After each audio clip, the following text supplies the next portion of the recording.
So for this painting, I'm using Arch 140 pounds rough surface watercolor paper, and it's important to use the same paper to achieve the same results, especially for the sky area.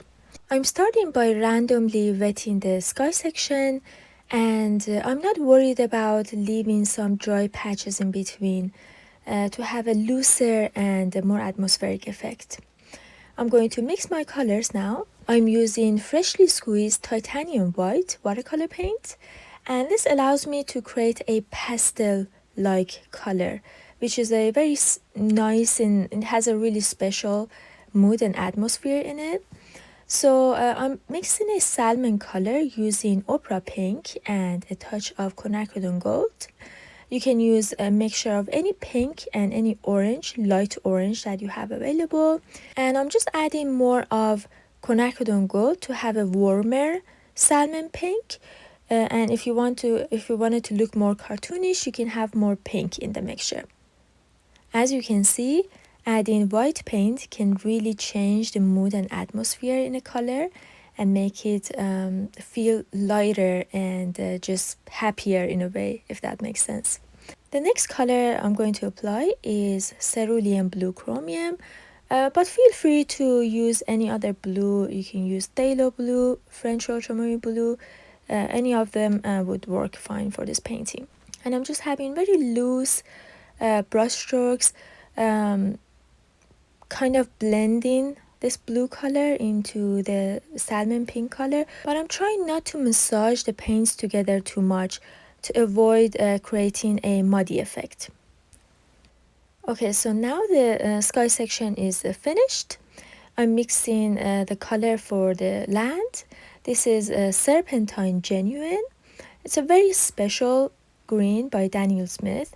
When it dries, it separates into some kind of an orangish, you can see some orangish and burnt sienna pigments in it.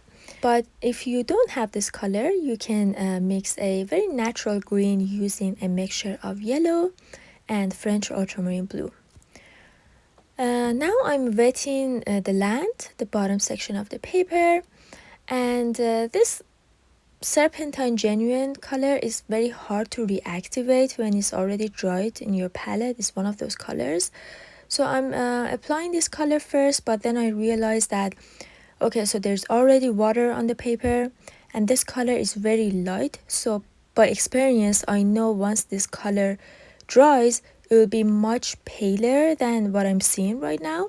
So in a second, I'm going to squeeze out some freshly squeezed paint so that I can get the strength and the vibrancy that I'm looking for.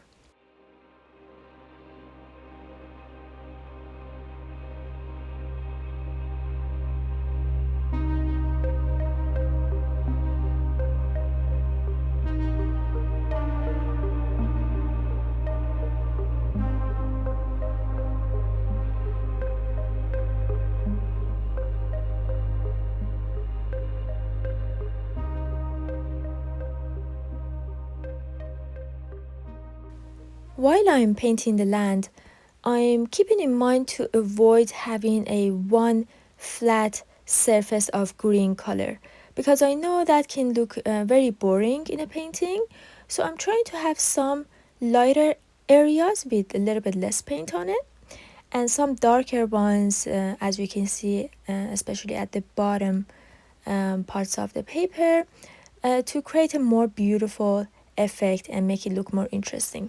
I'm also trying to soften the top edges of the grasses using a clean damp brush, but I decided to use a napkin to have a more crisp and neat edge for that area.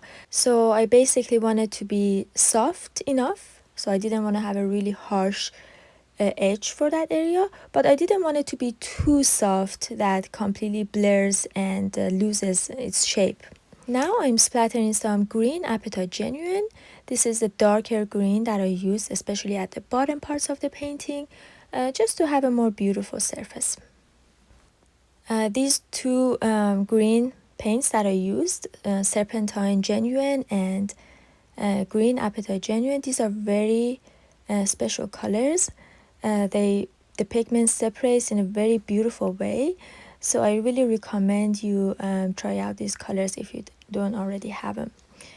And now I'm adding a little bit of the salmon color that I used for the sky to have a better color harmony in my painting and connect the land with the sky. Okay, so I just mixed the color for the roof of the house. I already had the dark purple on my palette. I added the complementary of that purple, which was quinacridone gold, and the color looked a little bit too grayish and dead to me. So I added a little bit more of opera pink to bring some more vibrancy to the color. I painted that wet on dry, and at the end, when I ran out of paint on my brush, I cleaned my brush and I used some cerulean blue chromium at the bottom part of the roof of the house. And I also added a touch of opera pink to the roof, wet on wet. Now it's time to paint the water. I'm using pure cerulean blue chromium and the same silver brush to paint this wet on dry. And we don't have to worry about changing colors and make it like add a little bit of that salmon color to it, because the water is a very small section of the painting, and when something doesn't take too much room in a painting, it's better to leave it simple and not fuss with it too much.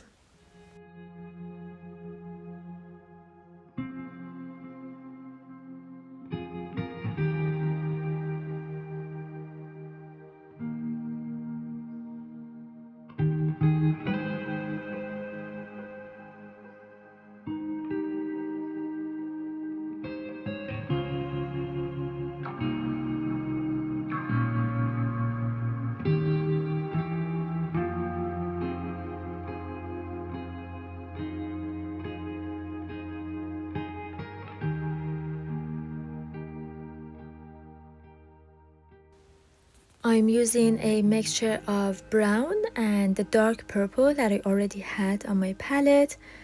You can also add a touch of Payne's Gray to your brown. The purpose is to make the brown less reddish and more natural looking. And I'm using my rigger brush to paint the branches and tree. I also added some water to the mixture so that it's not too dark against the white of the sky, because I didn't want to put too much emphasis on these trees as they're not our focal point. And now I'm using white gouache to paint the boats in the distance. You can use any other white opaque medium that you have available, even titanium white watercolor paint. If it's freshly squeezed, you can use it. And if it's not opaque enough, you can just simply wait for it to dry completely and paint another layer on top of it to get the opacity that you're looking for. And this is the finished painting. I really hope you enjoyed watching this tutorial. Don't forget to ask me any questions in the comment section, and I'll see you in the next one. Happy painting!